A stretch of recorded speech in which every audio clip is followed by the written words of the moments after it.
Ingeta la famille boko tabo ya kokota bandekunanga awa makambo awa badossier awa ya somo ya koinda ya pasi pe mawa na ndenge moko ya somo. Bonjour, bonsoir et surtout bon après-midi, et cela ne dépendra qu'à l'heure à laquelle vous allez nous suivre. Bienvenue surtout sur notre chaîne Inès NM officiel.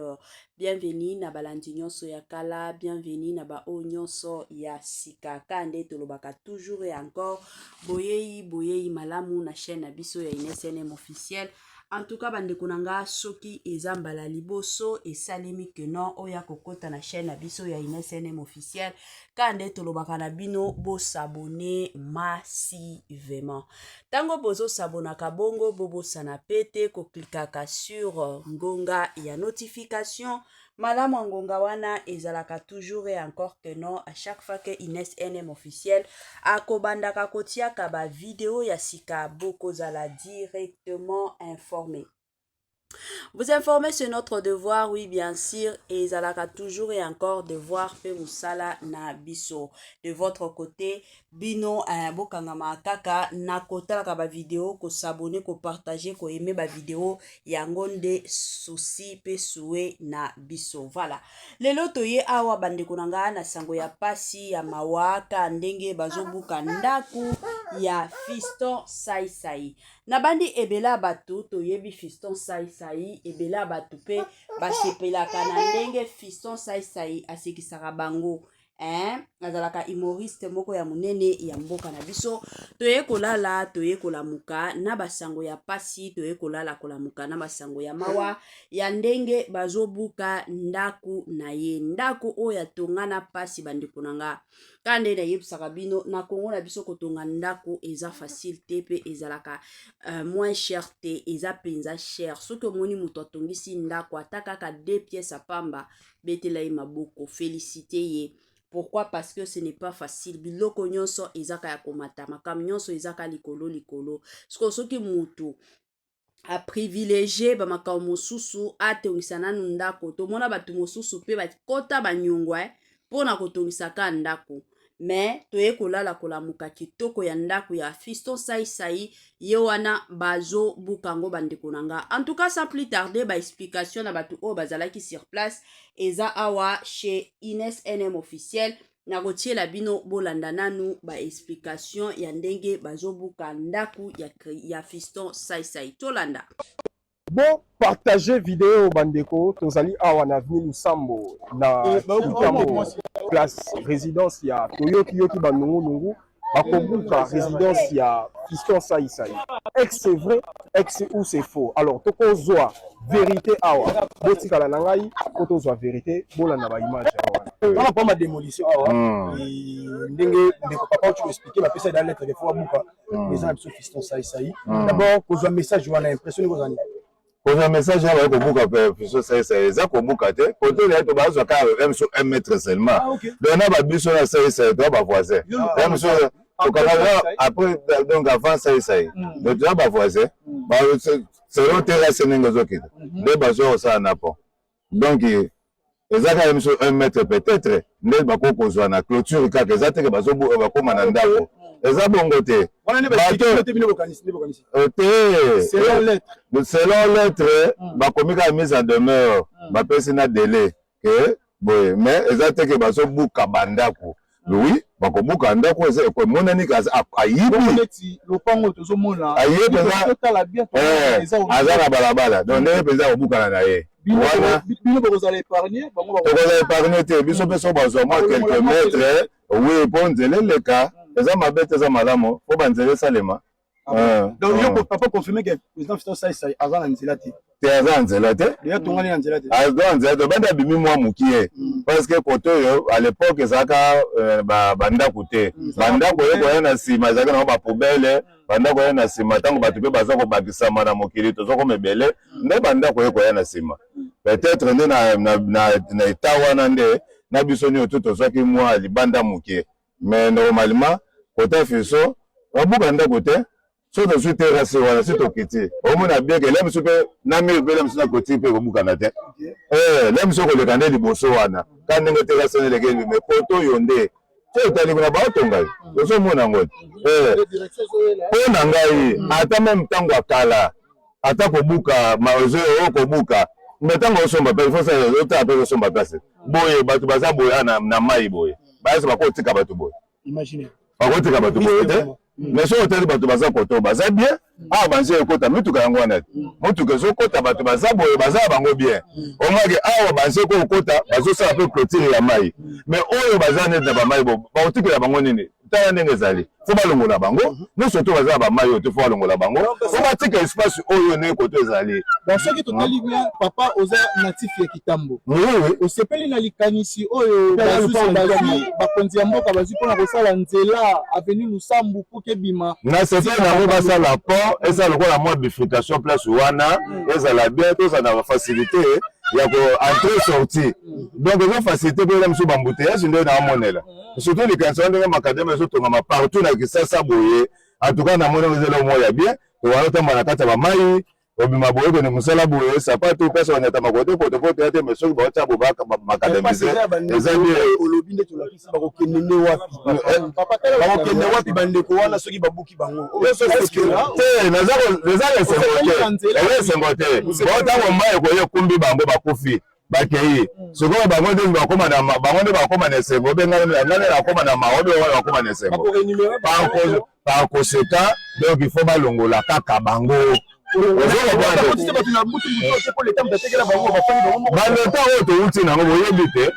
baleta oyo towuti nango wana toyebi lelo tokomomona baministre bakota baboloko ta même c'est une part tant tokende su na fati su na mandat tokende susu wana akontinue susu mais oui donc asi balongola moto asa malamu moto de asa malamu balongolaka ete débat mosusu tolobi bato bazolongola bazobuka banumere bango bakopesa bango place ya kofanda mosusu to babuki bango mpe bango mais oui ezalaka kaka ndenge wana la plupart donc ata mpona mbalo te même baleka liboso même na ntango ya rais bapesa mokanda oyo leta autaki kotikela bino mpona mise en demeure parce que na mokanda wana eza na place oyo bakolakisa bino ke soki babuki bino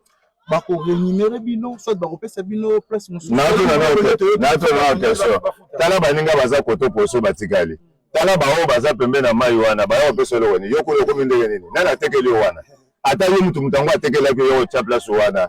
ese mutu yango yo na ye mutu yango ese oza ta na raison mais quand même Fiston Saïsaï asalaki lokola kaka bandeko basali to asobaka lopango na ye mpona kotonga po kya fanda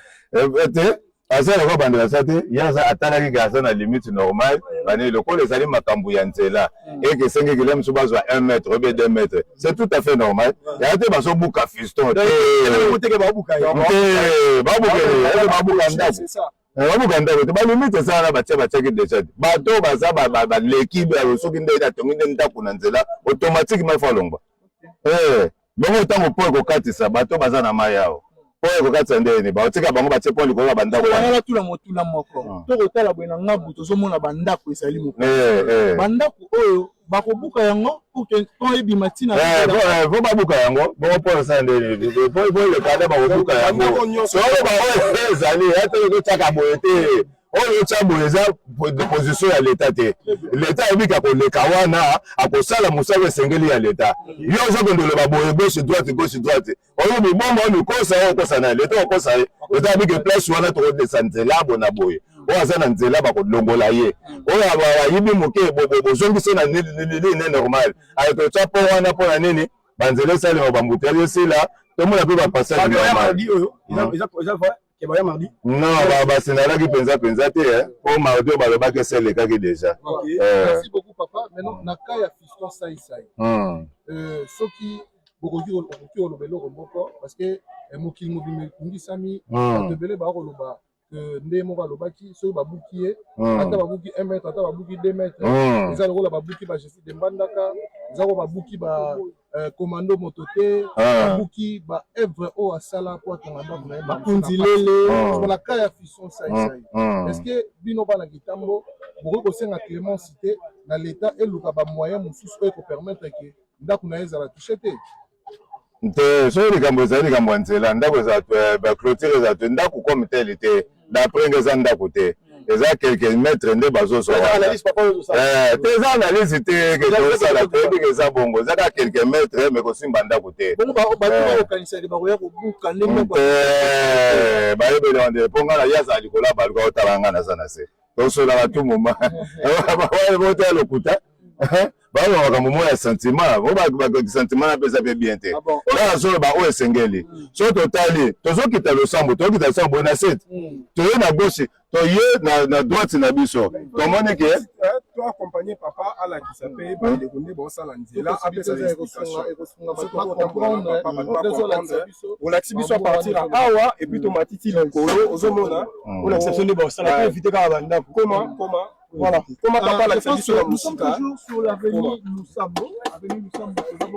bazobanda wapi parmi banatifs ya Kitambo surtout ya avenue Lusambo pour en faire cette explication normal comment bakonza mboka bazwi décision toza sur avenue Lusambo topusana mpenza awa ozula biso mpena tout droit awa sur avenue Lusambo liboso kuna tokomona batravaux esi ebanda mais pour expliquer biso moke papa quelles sont les dimensions oyo l'état azui pour que démolition ait resalama donc va mettre ezaboni place nini okoba suka donc soki tokomi na coin wana bokomona déjà ndenge nini bametre ezaleli mpo nayebi nombre ya bametre te mais à partir ya kwa wana place déjà tobakomi avant baya kokita koto bato bazobela mpo na komboka ya saisai ça eza un problème te botala bomona bino moko terrasse wana na mesure oyo bakoki kozwa biso koto oyo soki ozwa ndako kozwanga mpe ndako te donc eza mwa quelques mètres donc c'est tout mais bato baza na ngambu koto oyo na lopango tozoleka oyo bango mpe bazwaka kaka quelques mètres kaka ya mosusu 2 mètres esili eza te ke bakoki bato bakoki kobuka olonga bato baza na mai place bakoki koze badega ke mai ekoki koya ekumbi bango bakei bato bakufaki 50 te bazwa mpe kaka quelques mètres voilà l'avenue awa bazwaka quelques mètres bazwaka quelques mètres bato balekisi nzela non bato baza pembeni na mai fo obuka bango mpo na nini badega baperte ya bavie humaine quoi ezala te naza mpo na lipo likanisa leta wana ezalaka te makambo ya buka wana lokola keno eza likambo moko spécial te même ntango akala te perte ya mbongo na bango baotuna bato eza lokola pese ya moyibi so abeka olakisa moto atekelaki pese wana bakomonani tomona mokanda cadastre ese na baplan cadastre tomona baplace wana batongi na mai wana ezali eza wala eza pete leta nini yakende asema leta nini leta ezali cadastre ifo koma mpe na parquet komi na parquet asali autorisation te bakomake non autorisation de bâtir parquet amonaki yango aconfirme yango toyebi ke baleka mpe na mwa makambo ebele na kati wana oyo bango oyo bikanda na bango bakolakisa eza norme wana. Merci beaucoup. Je pense que tozwa bayimboka mosusu mokola moto apesa likanisi na ye ya mise en demeure oyo l'état apesi bandeko ya veni Lusambo juste nolo ya artiste Fiston Saisai. Je pense que tokosolola tokozwa bavi ya bandeko moko baza sur avenue Lusambo. Merci beaucoup papa. Ok, merci. Alors, bon, toutes les explications, on va passer sur les explications. Donc, on va suite semaine prochaine, tout Nico les eaux, il y a ex vraiment explication à passer sur les abonnés, les abonnés. Vous allez connecter, vous s'abonner à Bakolo Masolo, Bisson de Bakolo Masolo. Alors, vous tikanga, n'abete la bio Masolo. Voilà. Na bandi ebela bato touti kolanda awa ba explication nyonso bandeko na biso ba uti kopesa awa ndenge bazobuka ndaku ya Fiston Saisai. En tout cas la famille ebandi kaka na ndaku ya Fiston Saisai te makambo oyo ya kobuka ka bandaku na Congo ekomi mwa kilikili. C'était depuis le mois de février si je ne m'abuse pas, tout le monde a qui déjà ba primaire ezalaki ebele ba mama ebele ba yaki kolela na ba réseaux sociaux ba lela ki penza ke son excellence Félix Antoine Tshisekedi atale la dossier oyo comment ça fait-il que ba koki kolala kolamukaka boye ba ya kobukela bango bandako. En tout cas bandeko nanga tomekaki kolobela likambo wana mais to mona kaka situation ezo continuer kaka sikoyo awa ekomi makambo ya ndaku ya Fiston Saisai. Elobi ata bandeko mosusu ke non ndako wana bazo cible yango nde. ezaka bato mitema mabe yango baye kokota na gouvernement que non il faut kaka ndako wana baya kobuka. La famille toloba te bandako bajara bandako neti ya bafiston saisa eza bandako kutu ya kolinga kobuka te. Pourquoi? Parce que ezopesa aspect ya kitoko na ville ya Kinshasa. Na ba pays mosusu ki boke kotambola eza na ba quartier boyebi ke non awa penza eza nde bandako. Siko na Congo na biso tozala na ba province Kingandi ezo salaka pasi pe soni. Soki tokoti ka na ba pays ya muke neti Zambia oyo. La famille babiso tozwa chance ya kokota na Zambie omona penza propriété kitoko bandako faso bazotonga. Mais na Congo na biso mosusu ezo salata soni elobata mondele moko abando tunanga tuninga ozalaka congolaise na yebisi na lobi alobi na ya na pays na bino mais pardon salité. Imaginez soni ya ndenge nini.